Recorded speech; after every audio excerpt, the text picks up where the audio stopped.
Praise the Lord friends. இன்றைய தினம் நாம தானியேல் புஸ்தகத்தில் எடுத்து வாசிக்க வேண்டிய பகுதி 2வது அதிகாரம், வசனங்கள் 46 முதல் 49 வரை. இது அந்த அதிகாரத்தோட கடைசி பகுதி. தானியேல் நேபுகாத்நேச்சரோட பேசிட்டு இருக்காரு. அவரு முதல்ல அவருடைய கனவை பற்றி சொன்னாரு. அடுத்து கனவின் பலனை குறித்து சொன்னாரு. அதை கேட்ட உடனே நேபுகாத்நேச்சருக்கு தன்னை கண்ட்ரோல் பண்ணவே முடியல. இந்த அளவுக்கு கரெக்டா சொல்றாரு அப்படின்னு சொல்லிட்டு, ஏன்னா அவருடைய கனவை அவர் சொல்லாமலே அவங்ககிட்ட சொல்லுனா அந்த கனவையும் வெளிப்படுத்தி உங்களுடைய தேவன் ஃபர்ஸ்ட் அவர் என்ன செய்யறாரு அப்படின்னா, இவருக்கு நிறைய வெகுமதிகள் இதெல்லாம் தர்றாரு.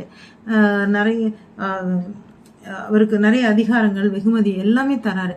இதை விட ரொம்ப முக்கியமான ஒரு காரியம் என்ன அப்படின்னா, நீ கும்பிடுற தேவன் உனக்கு என்னுடைய கனவையும் கனவை பற்றிய விளக்கத்தையும் அறிவித்த தேவன் ஜீவனுள்ள தேவன் அப்படின்னு சொல்லி துதிக்கப்படத்தக்கவர், அவரே பெரியவர் அப்படின்னு சொல்லி நேபுகாத்நேச்சர்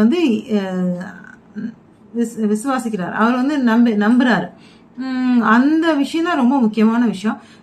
அடுத்து என்ன செய்யறாரு அப்படின்னா, தானியேல்கிட்ட நீ இங்க இந்த மாகாணத்துக்கே ஒரு தலைவன் மாதிரி இருந்துக்கோ, மற்றும் இங்க இருக்க இந்த மாதிரி தீர்க்க தரிசனம் சொல்றவங்க, அதாவது கனவு வெளிப்படுத்துறவங்க, திருஷ்டாந்தங்களை, அதாவது காட்சிப்படுத்துதலை, தரிசனங்களை, அதுக்கு விளக்கம் சொல்லக்கூடிய மனிதர்கள் நிறைய இருக்காங்க.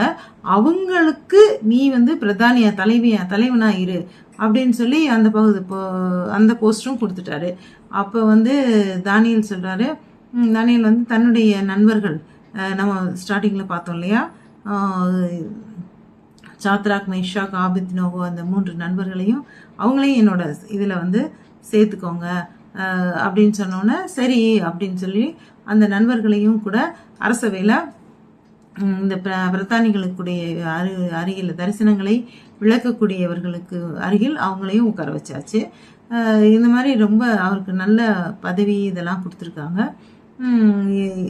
ஆனால் தானியேல ராஜாவோட அருகில், ராஜாவுக்கு ராஜா வீட்டிற்கும் கொலு மண்டபத்திலேயே அவர் சீட்டு கொடுக்கப்பட்டது. அங்கே தானியேல் தீர்க்கதரிசியாக இருந்து இந்த தரிசனங்களையும் இதையும் அரசனுடைய ஆலோசகனாக மாறி தானியேல் இருக்காரு. அதாங்க இந்த போர்ஷன். எடுத்து படிச்சு பாருங்க. அல்லேலூயா.